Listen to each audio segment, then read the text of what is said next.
الجولة الأولى من البطولة الاحترافية بقمة مشاهدها. المغرب التطواني حامل اللقب يستضيف الرجاء الوصيف. عبد الحق بن شيخة يراهن في ثاني موسم له في أحضان البطولة الاحترافية على الذهاب بعيدا بالأخضر بعد أن انتهى من وضع التشكيل النهائي للفريق. أما حامل الدرع المغرب التطواني فلن تكون المواجهة بالنسبة له عادية، إذ يأمل في الظفر بها لإثبات جدارته كحامل للقب.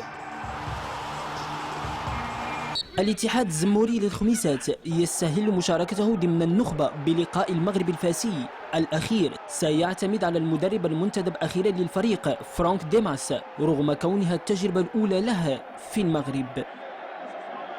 نهضة بركان سيفتح أبواب ملعبه الجديد للجديدين. حسن شحاتة سيجس نبض كرة القدم المغربية لأول مرة، ليس على صعيد المنتخبات بل من خلال الأندية الوطنية ضمن البطولة الاحترافية. الوافد الجديد شباب أطلس خنيفرة يستهل مباريات الأحد ودائما على الساعة 3 زوالا حينما يستضيف الجيش الملكي في مواجهة تتأرجح بين إثبات الذات ومنطق الخبرة والتجربة.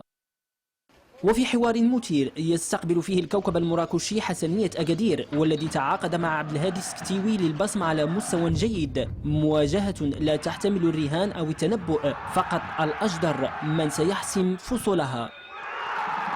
ختام مواجهات الجولة الأولى سيكون في ملعب ميمون العرسي بالحسيمة حين يرحل أولمبيك آسفي للقاء المحليين على الساعة 7 مساء.